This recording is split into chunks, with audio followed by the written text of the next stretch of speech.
students, welcome to the class. Today we are going to study history.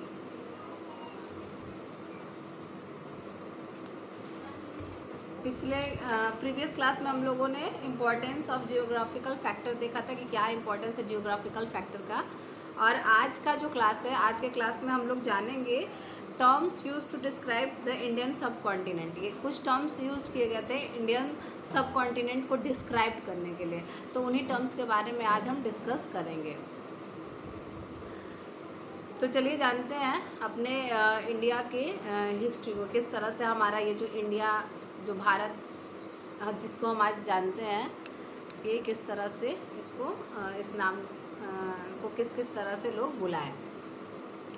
Through out its history the Indian subcontinent has been known by varied name. अगर हम India की history जानेंगे तो हम ये पाएंगे कि India को भिन्न भिन्न नामों से जाना गया, कई सारे नामों से बुलाया गया। During the ancient period it was referred to by such names as Bharatvarsha and Jambudvipa. जब हम इसके अगर हम बोले कि एंशिएंट पीरियड के दौरान, यानी कि प्राचीन काल के दौरान, हम ये देखेंगे कि भारत को कई नाम से बुलाया गया। जैसे क्या बुलाया गया? भारतवर्ष एंड जम्बूद्वीप। ठीक है, भारत को एंशिएंट पीरियड में किस नाम से जाना जाता था? तो Bharatvarsha and Jambudvipa. The Vishnu Purana says, Vishnu Purana की अगर हम बात करें तो विष्णु पुराण में कुछ कहा गया है।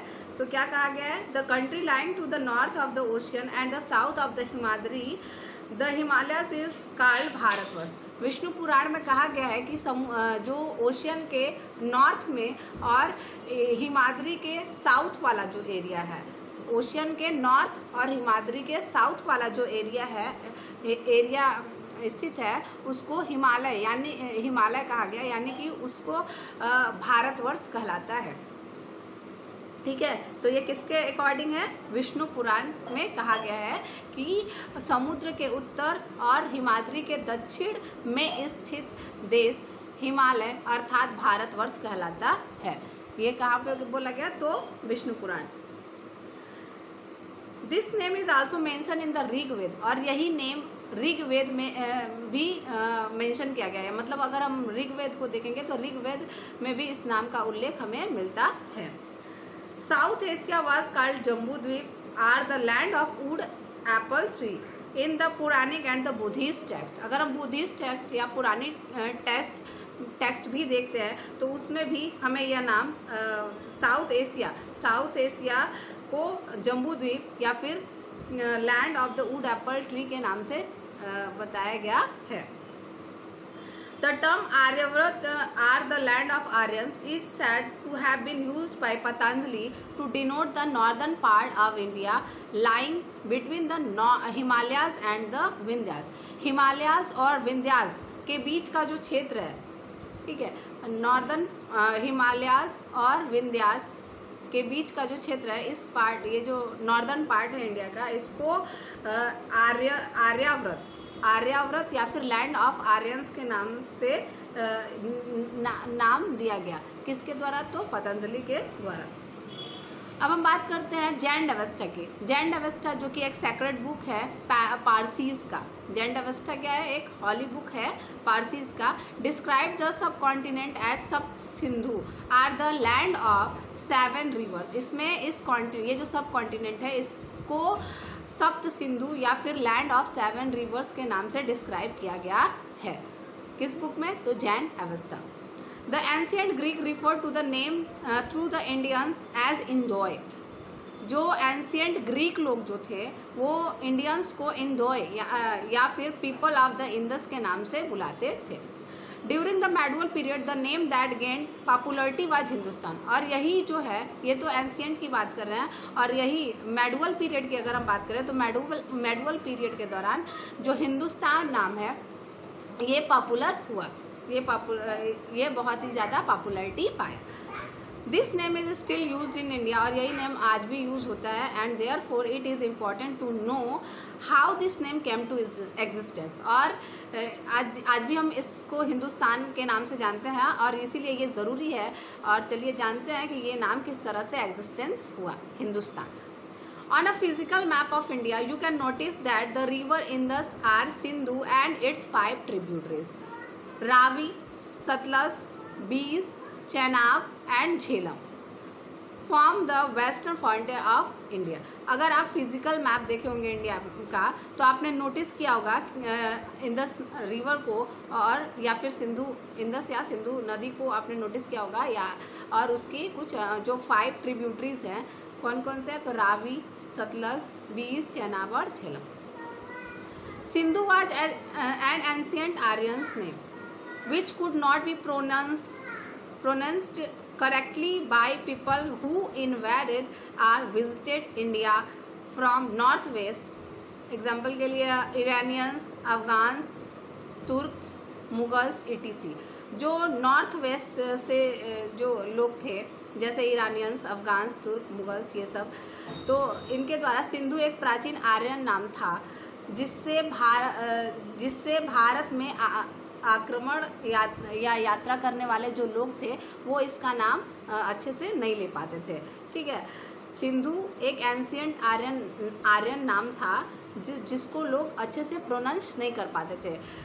जो यहाँ पे इन्वाइट करते थे या फिर जो यहाँ पे लोग यात्रा करने आते थे वो लोग इसका प्रोनाउंसिएशन अच्छे से नहीं कर पाते थे।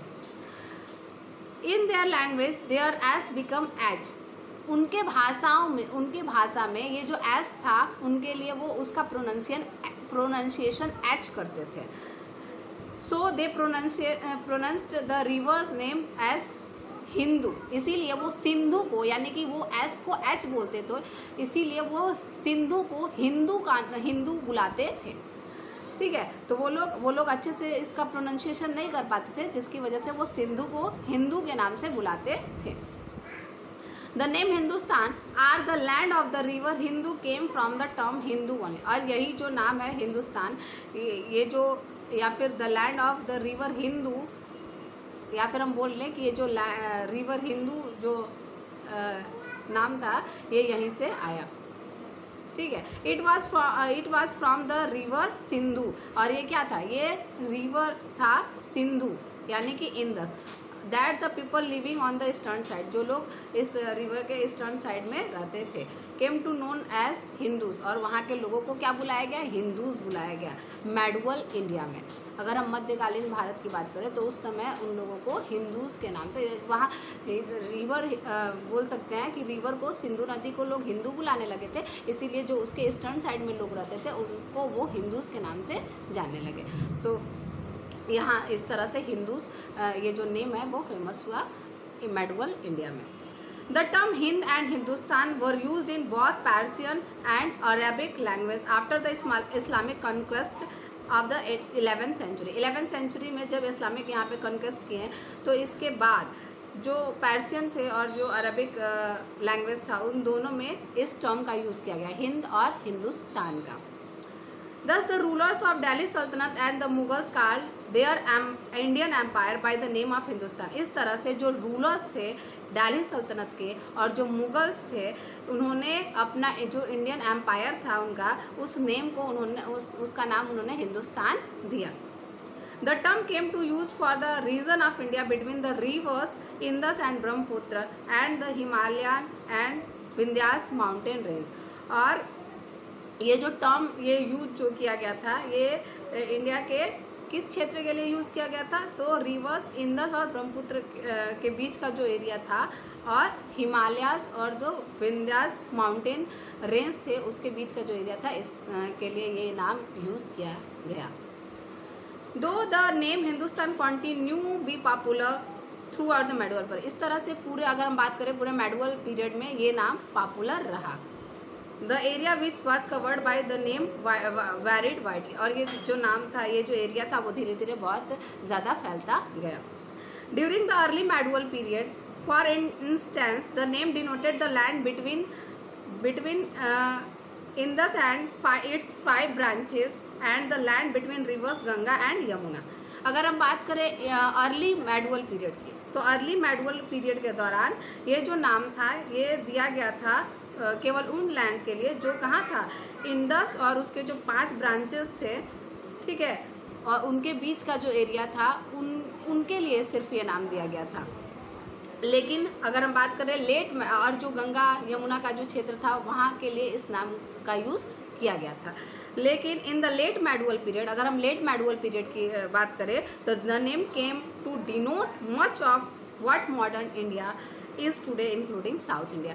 तो अगर हम बाद में लेटर पीरियड की बात करें तो जो आज हम इंडिया की बात करते हैं, जो हमारा साउथ को भी कवर कर चुका है, तो उन सभी क्षेत्रों को भी उन पूरे क्षेत्रों को जो हम आज का जो मैप देखते हैं उसको इस नेम से जाना गया।